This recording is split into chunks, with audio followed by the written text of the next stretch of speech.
কখনো কখনো এমন সব কথা বলে গণমানুষে, এগুলি অথবা গণমানুষের নাম দিয়ে আপনারা চালু করে দিচ্ছেন, যেগুলি কোনোদিনই ইসলামের কোনো নীতি হইতে পারে না, যেগুলি মানুষ চায় না। আল্লাহ চান না তো আছেই, কোনোভাবেই না। মানুষের বিবেকও সেটাতে বাধা দেয়। কি করে নারী তার সন্তান ধ্বংস করতে পারবে? নারী তার গর্ভপাত করতে পারবে, গর্ভপাতের অধিকার দিচ্ছে। গর্ভপাতের অধিকার দিলে আগামী 10 বছর পরে এদেশে নারীদের পুরুষদের কিছুই পাওয়া যাবে না।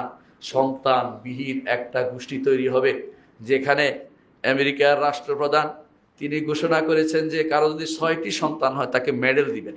আর আপনি বলছেন নারী হোক, ছেলে হোক, মেয়ে হোক, 2টি সন্তানই যথেষ্ট। আবার বলছেন 2টি নয়, একটা হলে বলে কি চলে।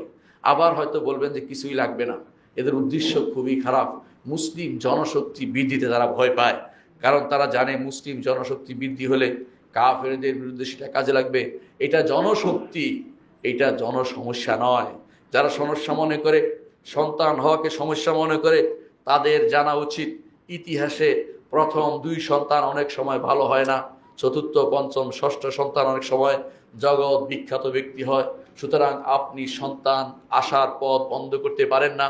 আমাদের মায়েদের বলবো, যেভাবে সবর করেছে, আপনার সন্তান পেটে আসা থেকে শুরু করে সন্তান লালন পালন করে বড় করা পর্যন্ত যতটি কাজ করবেন সবটাই তো সাদাকা। আপনার জন্য এই সবটাই তো আখিরাতের জন্য আপনার পাথেয়। আপনি সেগুলি যদি কোনো দোষ মনে করে, কান্নাকে ক্ষতিকর মনে করে, তাদের জ্ঞানকে খারাপ লাগে, আপনি এখনো মুসলিম নারী হইতে পারেন নাই। আপনি মুসলিম নারী আদর্শ আপনার মধ্যে নেই। আপনি মুসলিম নারী হওয়ার চেষ্টা করুন। আপনার ঘরকে আল্লাহ তাআলা আপনাকে বাছাই করেছেন।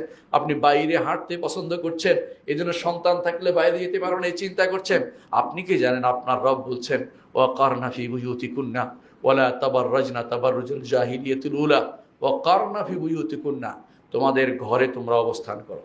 আপনি বাইরে হাঁটার জন্য, তথাকথিত মানুষের কাছে বাহবা পাওয়ার জন্য, কিছু মানুষের কাছে নিজেকে নিজেকে নিজেকে তুলে ধরার জন্য, যে তিনি আধুনিকা বলার জন্য, অথবা আপনি অনেক বেশি আলোকিত মানুষ, জ্ঞানী বলার জন্য আপনাকে বিভ্রান্ত করা হচ্ছে। আপনার সেটা যত তাড়াতাড়ি বুঝবেন, তত ইসলামের মধ্যে তাতে কল্যাণ রয়েছে।